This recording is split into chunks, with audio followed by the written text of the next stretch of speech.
ساکنان شہر تہذیب، باشندگان گہوار علم و فن، شعر کہنے والوں، شعر سننے والوں، شعر سمجھنے والوں، علم و ادب کے نام پر قربان ہونے والوں، اردو ادب کی بھینی فضا میں سانس لینے والوں یعنی لکھنؤ والوں، آپ کی بارگاہ سماعت میں شاداب جاوید کا سلام عاجزانہ پیش ہے۔ آج کی اس خوبصورت محفل کی ڈیجیٹل مارکیٹنگ دا کوڈ شپ نے کی ہے۔ آپ کو بتاتا چلوں کہ مخاطب کے ایونٹ کی پوری ایڈورٹائزنگ اینڈ پروموشن دا کوڈ شپ ہی کرتی ہے۔ جو انیلیا فرماتے ہیں سارے رشتے لفظ سے ہیں، لفظ کے ہیں اور لفظ میں ہیں، جو خیال بھی ہے، تصور بھی اور معانی بھی۔ ہم اور تم اور وہ سب جو ہماری باتیں سن رہے ہیں لفظ میں سوچتے ہیں، لفظ کی لذت میں جیتے ہیں، لفظ کی اذیت میں مرتے ہیں اور لفظ میں ہی اس کی اذیتوں میں اپنی سانسیں توڑ دیتے ہیں۔ حضرات، ایسے ہی الفاظ کے ماہرین جو ہمارے اور آپ کے بیچ موجود ہیں، ان میں سے ایک نمایاں شخصیت، شعر ادب کے نمائندہ شاعر، ادیب ڈاکٹر واصف فاروقی صاحب سے میں التماس کرتا ہوں کہ وہ آئیں اور آج کی بزم میں تشریف لائے ہوئے فن پاروں کا، مہمانوں کا، سامعین کا اور بالخصوص عالمی شہرت یافتہ داستان گو جناب جاوید دانش صاحب کا استقبال کریں۔ میں جناب واصف فاروقی صاحب سے التماس کرتا ہوں کہ وہ باب ممبر پر تشریف لائیں اور اس مائک کو میں ان کے حوالے کرتا ہوں۔ آپ سبھی کا استقبال ہے، سبھی کا خیر مقدم ہے۔ آج کے ہمارے مہمان خصوصی بھی تشریف لے آئے ہیں سید صلاح الدین صاحب،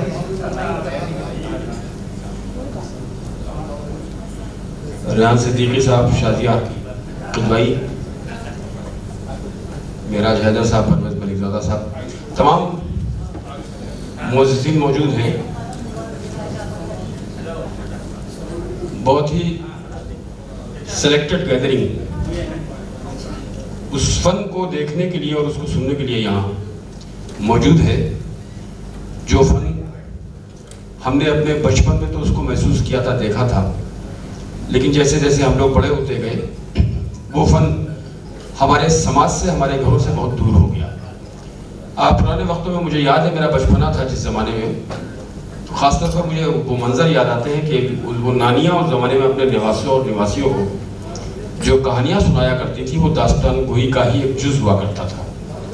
ہماری ایک عائشہ آپا مرحومہ تھی، ہم بہت سارے بچے ان کے پاس شام کو یکجا ہوتے تھے اور ان سے کہانی سنا کرتے تھے، داستان سنا کرتے تھے۔ تو ایک عجیب سا گھروں کا جو ماحول ہوا کرتا تھا وہ بھی، اس کا بھی تصور اب ختم ہو چکا ہے۔ تو میں دو تین باتیں داستان گوئی کے سلسلے میں عرض کرنا چاہتا ہوں۔ یہ بہت پرانا فن ہے اور اس فن کو ہم لوگوں نے اپنی سوسائٹی سے خارج کر دیا، نکال دیا، لیکن کچھ لوگ ہیں جنہوں نے بہت سے پرانے فنون کو زندہ اور جاوید کرنے میں بہت اہم کردار ادا کیا ہے۔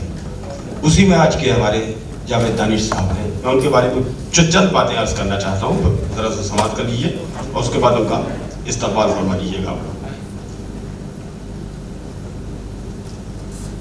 حالانکہ میں اپنے آپ کو اتنا پڑھا لکھا نہیں سمجھتا ہوں کہ میں کوئی چیز پڑھ کے آپ کے سامنے بیان کروں، لیکن یہ کچھ مجبوری ہے میری کہ مجھے تفصیلات لکھنی پڑیں۔ اس تفصیلات کو آپ تک پہنچانے کے لیے ضروری ہے۔ معراج بھائی کیا بیچیں گے؟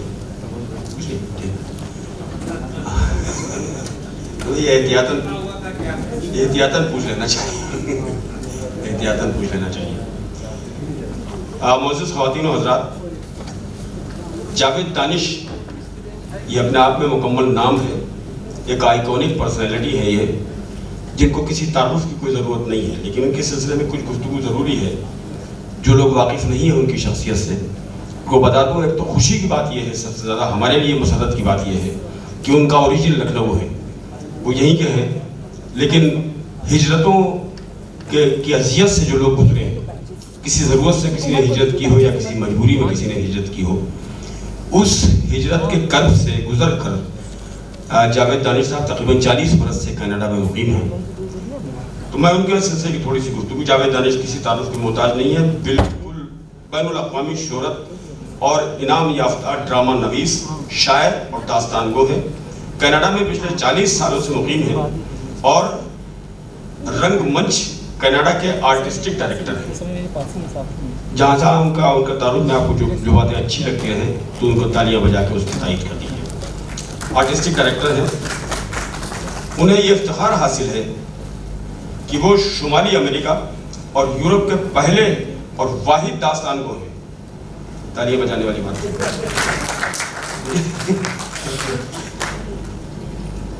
वाहिद दास्तान वो है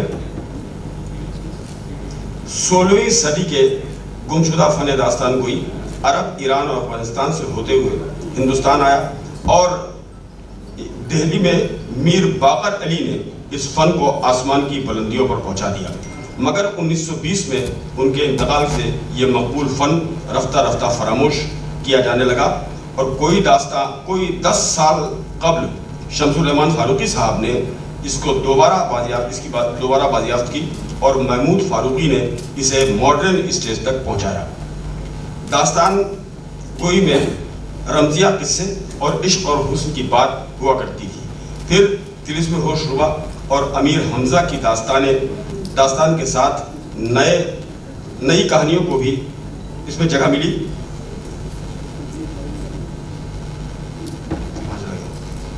आपकी जगह साहब जरा सा सपोर्ट भी है मुझे करना है। और पहली बार हिजरत को दास्तान का मौजू बनाया जनाब जावेद दानिश ने और यहीं से इसे फैंटेसी से रियलिटी में के रूप में तब्दील कर दिया। दास्तान हिजरतों की लेकर आजकल वर्ल्ड टूर पर है और पिछले 8 सालों में वो कनाडा, अमेरिका, मिडिल ईस्ट, देखिए ये तालियां बजाने वाली बात आने वाली है बहुत जल्दी, पिछा भी नहीं है जरा सा सब्र की। पिछले 8 सालों में वो Canada, America, middle east, Mauritius और इंडिया में तकरीबन हर बड़े शहर में इनकी दास्तान गोई मकबूल भी हुई है और न जाने कितने इनामात से इनको नवाजा भी किया है। दानिश खुद एक मुहाजिर है, मैं जो अर्ज किया था, खुद एक मुहाजिर है और तारिकीन वतन के मसाइल और दुख सुख को वो खुद झेला है उन्होंने और उसकी कैफियत से खूब अच्छी तरह वाकिफ हैं। दानिश 15 किताबों के मुसन्निफ हैं, यहाँ भी वही होना चाहिए। 15 किताबों के मुसन्निफ हैं। इनके या मुहाजिरी ड्रामा पर दिल्ली यूनिवर्सिटी में एमफिल करवाया गया। यहाँ भी एक लखनऊ यूनिवर्सिटी में फातिमा हसन साहिबा ने इन पर पीएचडी की थी और उन्होंने बहुत तवील इनका इंटरव्यू भी अपनी थीसिस में शामिल किया है। बड़ी बात है साहब कि इन पर इनकी ज़िंदगी की इस मंजिल में रिसर्च काम हो रहा है और उनकी थीसिस तैयार हो रही है, डॉक्टरेट की डिग्रीज अवार्ड की जा रही है। मुख्तलिफ यूनिवर्सिटीज़ में इन पर रिसर्च का काम भी रहा है और prestigious Ghalib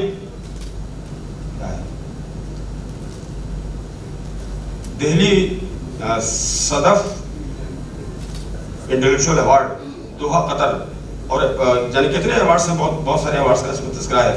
the civic arts award Canada, south Asian theatre award new Jersey and पिछले साल sir Syed trophy Washington USA से इनकी खिदमत में पेश की गई।